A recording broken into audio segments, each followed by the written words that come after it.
सब लोग इनके गोड़ लगे छी। एकटा लघु प्रस्तुति है महेशवाणी भवानी शंकर के, तो बस एता हम गुनगुना रहल छी। सब लोग इनके बहुत बहुत धन्यवाद। हम नहीं जानल आगे माए, हम नहीं जानल आगे माई, केहन बर नारद जोहि लैला, केहन बर नारद जोहि लैला, देखतहि सब पराई, हम नहीं जानल आगे माई, हम नहीं जानल आगे माई, केहन बर नारद जोहि लैला, देखतहि सब डेराई, हम नहीं जानल आगे माई। मैना पहिले देखी डेराई, डाला पटकी पराई, मैना पहिने देखी डेराई, डाला पटकी पराई, सब सखियन सब भागी परेली, सब सखियन सब भागी परेली, देहरी जाई नुकाई, हम नहीं जानल आगे माई, हम नहीं जानल आगे माई, एहन कुरूप बरकतहु न देखल, जे देखल हम आई, एहन कुरूप बरकतहु न देखल, जे देखल हम आई,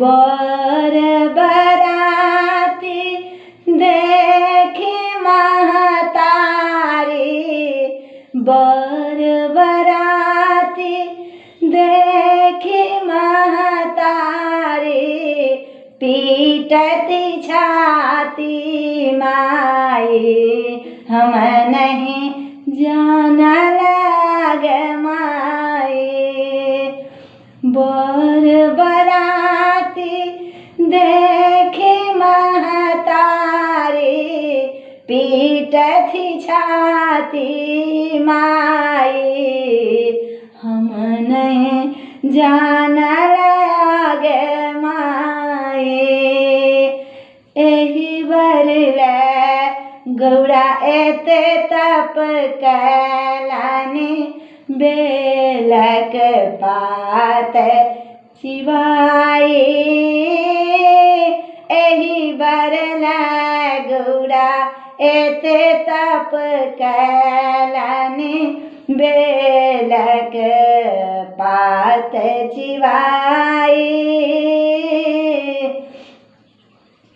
तप के देखी नाम पड़ल अपर्णा, तप के देखी नाम पड़ल अपर्णा, मैना केर दुलराई, हम नहीं जानल आगे माई, तप केर देखी नाम पड़ल अपर्णा, मैना केर दुलराई, हम नहीं जानल आगे माई। तीन लोक के मालिक मालिक कही हमरा पतियाई। तीन लोक के मालिक मालिक कही हमरा पतियाई। अंत काल में बहुरहवा के अंत काल में बहुरहवा के लैलाने बर बनाई। हम नहीं जानल आगे माई। हम नहीं जानल आगे माई।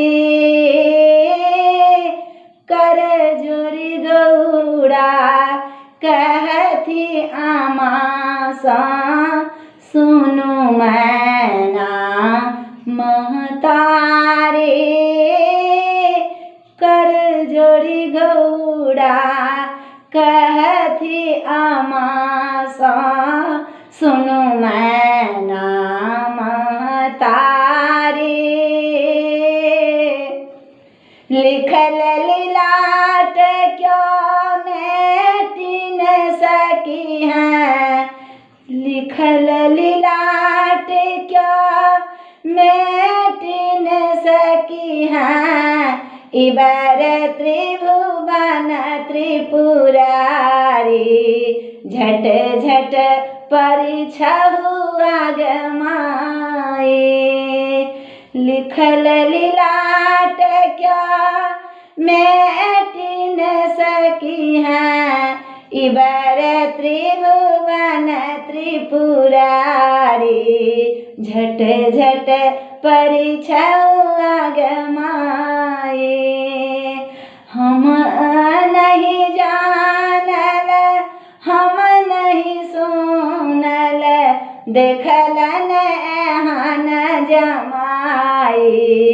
हम नहीं जानल आगे माई। हम नहीं जानल आगे माई।